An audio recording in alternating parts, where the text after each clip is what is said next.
with the repressed, with that which has been avoided, with that which blocks the greater light of our being from shining forth. And mystics have gone through it throughout the ages, and humanity now, as it experiences the more significantly, I think, the limitations of the social systems which we've created, which we're living here under, is reevaluating the world that it's co-created, the world that it's manifest.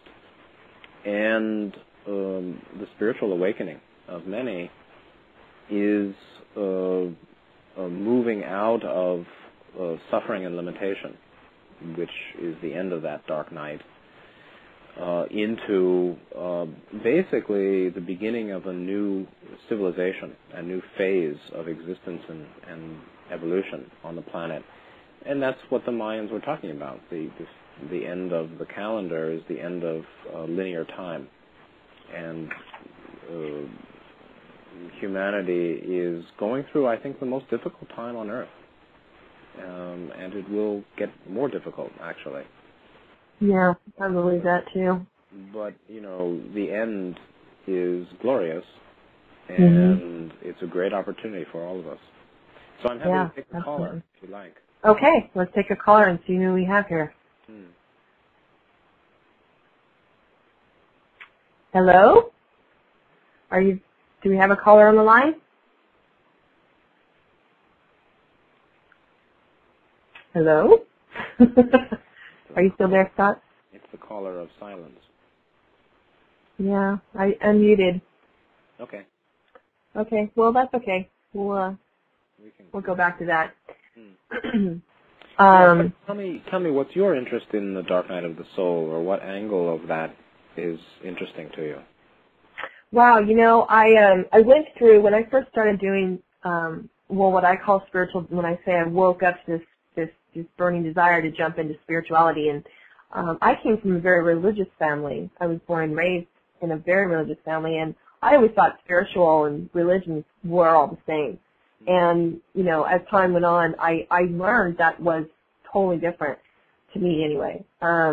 So when I started jumping into my spiritual development, I started going through processes and symptoms and signs that of my, even physical symptoms, emotional symptoms, and I couldn't figure out why I was, happy one minute and upset and sad and depressed the next, and I didn't understand why I was here, and I was just going through all of this, really a lot of turmoil. I felt like I really felt like, maybe this was a bad idea, this spiritual development and everything that came with it. And so I started getting online and just kind of looking up, spiritual symptoms and just really just kind of throwing stuff out there on Google and see what came up. And I kept coming back to definitions of dark night of the soul.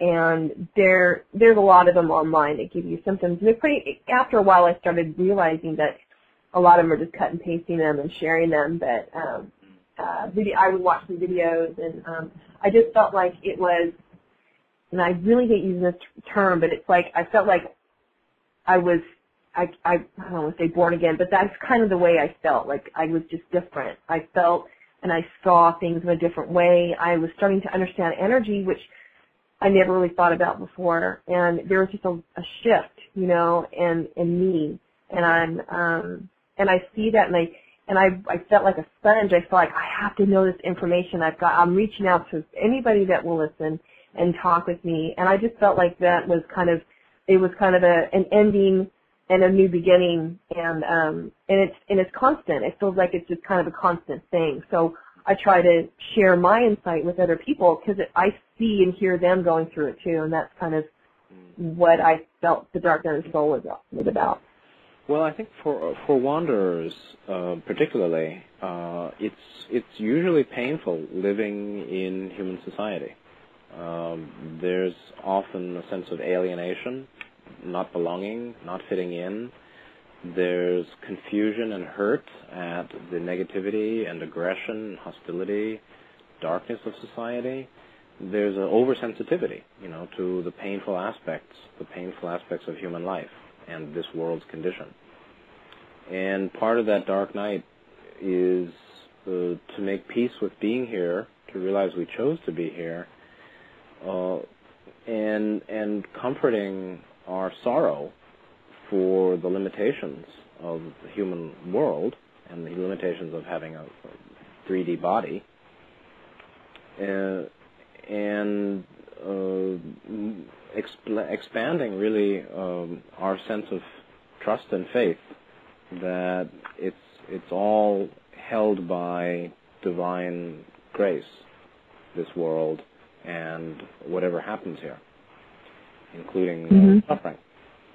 And so, many people are going through deep purging now.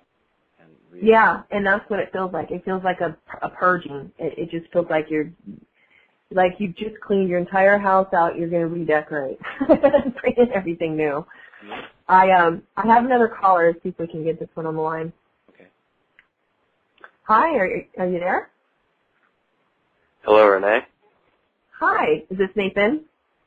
It's Nathan, Greg, and Shane. Oh, well, hi, you guys. Did you guys have a question for Scott? Yeah, although I think he sort of answered, I'm not sure. Greg came up with the question, how might one go about discerning the sort of degree of maturity of when one is channeling? Good question. Hi. Yeah, I mean, it's like we have to know it within ourselves to be able to evaluate it in another or in the channeling source. So it would be a question of what maturity looks like and feels like to you, and how well can you recognize it in your own process. Basically, it would be a focus on principles, on the principles of our transformation and the global process, rather than a focus on facts and figures and transient information, like, well, on the Pleiades they eat, green light for breakfast, and they ride around in these ships. Information that you can use and touches you deeply in terms of purpose and transformation. I would say that that's of maturity.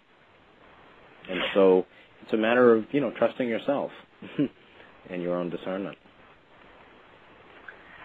Well, I don't know if he got disconnected, but hopefully that answered his question, because he dropped out. He dropped off the call. I don't know if you lost him or not, but okay. I have a question for you. For those, there are some people listening that may not even are aware or have even heard of walk-ins, ETs, wanderers. What would you say to these people that are just listening, that, to maybe help them identify or even, connect the dots, and if there are any? Well, I would say that, people shouldn't believe what based on what somebody else is saying. If they remain skeptical, that's just fine. And don't believe something just because, other people say it.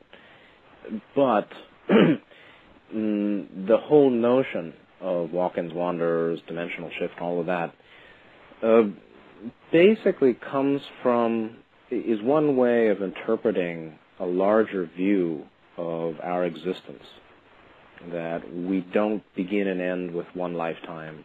We are not the body, and in fact, we're not even the mind. And there is greater cosmic purpose to life on Earth, and it involves a great span of time. It's based in reincarnation and karma, the notion that we are spiritual beings that have an unlimited potential and need lots of experience in this world and others to manifest it, to be all that we can be. That kind of phrase.